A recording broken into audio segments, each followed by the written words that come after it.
Dipersilakan Tuan Suhaizan bin Kayat yang berhormat Pulai. Terima kasih Datuk Timbalan Speaker. Soalan Pulai nombor 3. Silakan Menteri Dalam Negeri untuk menjawab. Bismillahirrahmanirrahim. Datuk Ketua, sahabat saya Pulai. Kerajaan sentiasa mengambil pendekatan proaktif supaya kerusuhan awam seperti di Indonesia dan Nepal yang berpunca daripada tekanan kos sara hidup, ketidakpuashati terhadap dasar kerajaan, isu sosial, politik tidak berlaku di negara kita. Antara langkah dan strategi yang dilaksana bagi memastikan keamanan negara kekal terpelihara adalah sebagaimana berikut. Kita berkukuh dan mengumpul maklumat dan memantau setiap isu, memantau risikan oleh Polis Diraja Malaysia.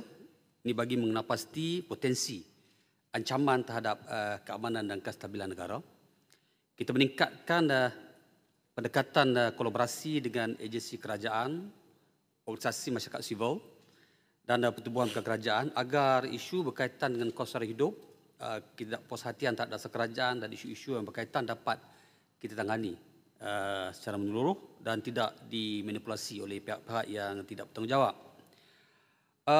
Selain itu, Yang Berhormat, kita mengadakan perbincangan di antara PDRM dan pihak penganjur bagi pastikan penganjuran perhimpunan tidak menjurus dan mencetus isu-isu ancaman serta menggugat keselamatan dan ketenteraman awam dan meningkatkan tahap kesiapsiagaan melalui latihan kawalan rusuhan yang menekankan aspek disiplin, penggunaan kekerasan yang minimum, kepatuhan kepada SOP, kawalan rusuhan, penugasan pasukan khas serta penggunaan teknologi moden seperti kamera badan, drone, mantau dan sistem CCTV bagi meningkatkan kecekapan mantauan dan juga respon. Terima kasih. Ketua. Silakan Yang Berhormat Pulai, soalan tambahan. Okey, terima kasih Timbalan Datuk Timbalan Speaker dan juga terima kasih kepada Timbalan Menteri. Kita maklum dari segi risikan ini dan sebagainya dan kerajaan juga tidaklah menghalang demonstrasi yang diadakan di dalam negara kita. Dan sekarang ini pun kita lebih memudahkan lagi urusan untuk buat himpunan-himpunan ini. Soalan saya dari segi perkara ini, di situ ada ruang kumpulan ekstrim untuk exploit isu-isu sentimen rakyat ini. Jadi apakah ada keupayaan dan juga strategi baru risikan ini untuk mengetahui ataupun mendapatkan maklumat lebih awal sebelum kejadian itu berlaku? Terima kasih. Yang Berhormat Menteri untuk menjawab. Terima kasih Yang Berhormat Pulai. Kita sedar perubahan berlaku. Pastinya PDRM meningkatkan keupayaan untuk menepani perubahan-perubahan dan cabaran yang berlaku.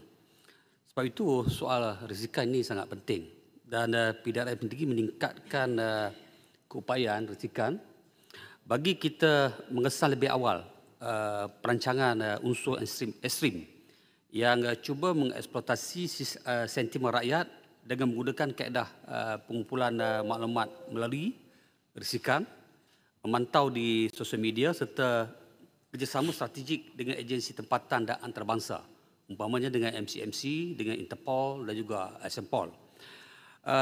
Pendekatan utama yang digunakan dalam mengesan perancangan awal adalah melalui mengenal pasti sentimen yang wujud berdasarkan isu-isu di platform sosial media atau perkara-perkara yang menjadi topik perbualan hangat masyarakat umum. Antara sentimen yang dikenal pasti dalam mengurangkan eksploitasi persepsi rakyat adalah seperti tindakan double standard penguasaan dan perkara-perkara lain.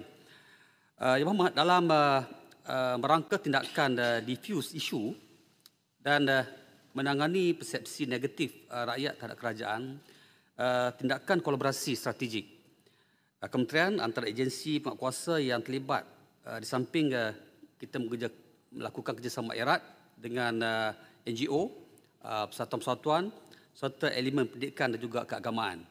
Maknanya dalam ketika kerajaan beri kebebasan hak berakyat, tapi soal-soal keselamatan tetap kita berikan perhatian utama. Terima kasih. Terima kasih Yang Berhormat Menteri. Silakan Yang Berhormat Ketua Baru. Terima kasih.